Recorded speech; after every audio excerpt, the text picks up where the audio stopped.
Mark Twain once stated, 20 years from now, you'll be more disappointed by the things that you didn't do than by the ones you did do. So throw off the bow lines. Sail away from the safe harbor. Catch the trade winds in your sails. Explore, dream, discover. Have you ever had the urge to explore the unknown? I surely have, and I'm sure a lot of y'all have too.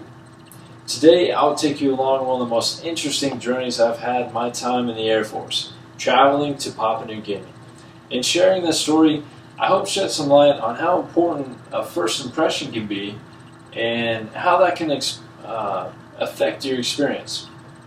So to begin, I'll tell a little bit about the details of my job. So I was a flying crew chief on a KC-135, and in layman's terms, I was an aircraft mechanic for a flying gas station. The primary mission of the KC-135 is actually to refuel other aircrafts in flight, and it can also transport limited amounts of cargo to the destination. So I was used to taking a bunch of trips to this. Usually pack a bag, maybe a swimsuit, depending on where you're going. But for this trip in particular, we had to take a safety and intel brief of where we're actually going. This was going to be our first impression of Papua New Guinea. In this safety and intel brief, they discussed all the threats, hazards, health concerns, crimes, any terrorist activity in the areas. They mentioned that there was actually a police station that was broken into. Malaria and HIV were at an extremely high risk. There were 60 plus indigenous tribes all throughout the lands, and a few of which are actually known to be carnivorous. So as you can imagine, most of us had mixed feelings of nervousness, maybe some excitement about where we're headed. And then next thing you know, we're landing the aircraft in Papua New Guinea. We are there. So as we're pulling to a stop, the first thing that happens is we smell smoke, like something's burning. We look out the windows and there's puffs of smoke everywhere we could see. As we're comprehending this, they tell us to get off the aircraft, and we're greeted by this guy with red pointed teeth.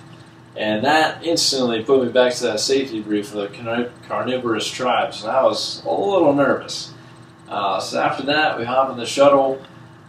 We start heading to our destination where we're going to stay at.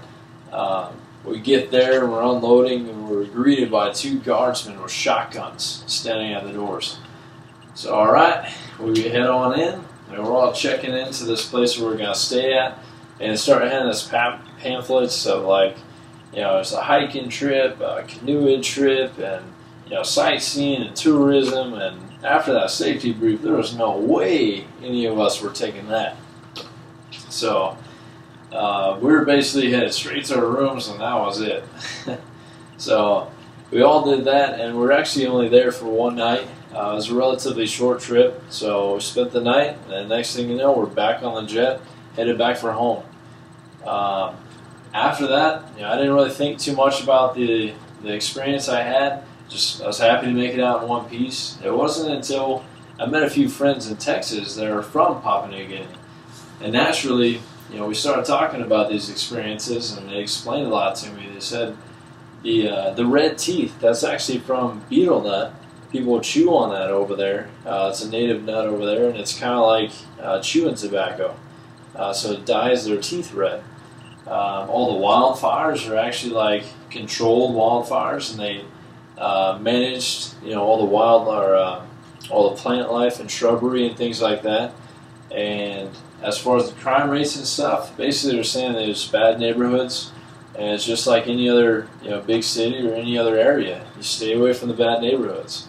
And what was the craziest part was that was actually a resort that we were staying at. I didn't even realize it until afterwards, but it was pretty amazing. I didn't know any of that stuff. So as we have seen, first impressions may not always be the best thing. I've detailed that by focusing on my first impression, the safety brief of Papua New Guinea, and then it talked about actual experience landing there and how that changed my perception of it, and then actually coming back and learning a very important lesson. So hopefully in sharing this story, each of us can do like the late Mark Twain recommended: explore, dream, and discover,